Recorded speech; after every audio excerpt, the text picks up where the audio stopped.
សារមន្ទីរ Egyptian កន្លែងដែលវត្ថុបុរាណរបស់ប្រទេសអេស៊ីបជួបជាមួយនឹងបច្ចេកវិទ្យាទំនើប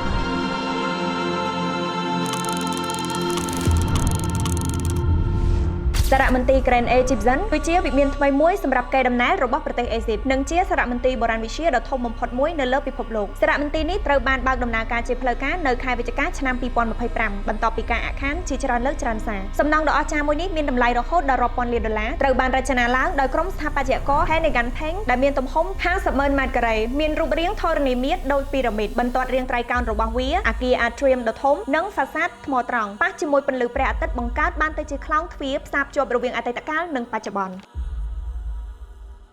មុននឹងឈានដល់វីដេអូជាបន្តយើងក៏សូមអរគុណដល់ម្ចាស់ឧបត្ថម្ភធំគឺក្រុមហ៊ុន True Home បើអ៊ំពូមីងមានគោលបំណងក្នុងការសាងសង់ផ្ទះ Admin សូមណែនាំក្រុមហ៊ុន True Home ឈ្មោះថាក្រុមហ៊ុនមែនប៉ុន្តែអត់ថ្លៃដូចអ៊ំពូមីងគិតទេសំខាន់សាងសង់ជាមួយក្រុមហ៊ុនយើងធានាបាននូវគុណភាពទំនុកចិត្តអត់ខ្លាចជាងរត់ចោលឬធ្វើលើថវិកាកំណត់ទេសារមន្ទីរនេះត្រូវបានសាងសង់ដោយក្រុមហ៊ុន Orascom Construction និង Basic ហើយរចនាសម្ព័ន្ធសារមន្ទីរនេះត្រូវបានគិតគូរតាមការបំពេញតម្រូវការពិសេសដូចខាងក្រោមទី1ធានាសុវត្ថិភាពនិងភាពធន់ពីរញ្ជួយដី2សីតុណ្ហភាពនៅក្នុងវិចិត្រសាលត្រូវបានគ្រប់គ្រងយ៉ាងល្អដើម្បីធានាបាននូវការរក្សាគុណភាពវត្ថុបុរាណកុំឲ្យផុយស្រួយទី3បានគិតគូរយ៉ាងម៉ត់ចត់ទៅលើការគ្រប់គ្រងប្រព័ន្ធបន្ទុកដើម្បីទ្រទ្រង់រូបសំណាកធំៗដូចជា Ramses ទី2ដែលស្វាគមន៍អ្នកទស្សនាចូលទៅក្នុង Grand Hall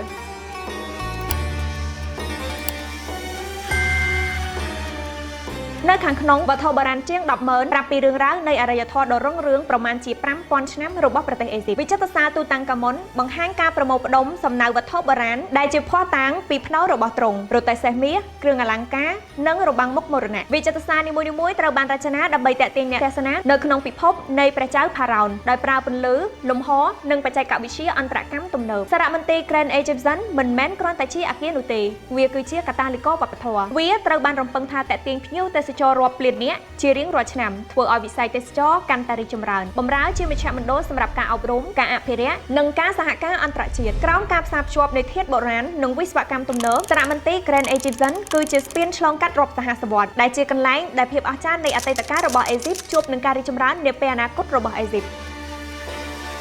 ជាចុងក្រោយក៏សូមអរគុណអ្នកទាំងអស់គ្នាសម្រាប់ការតាមដានទស្សនាវីដេអូមកដល់ចំណុចនេះហើយក៏សូមកុំភ្លេចជួយគាំទ្រ Channel Home Life តាមរយៈការចុច Subscribe, Like ចុចសញ្ញាកណ្ដឹងនិង Share សូមអរគុណ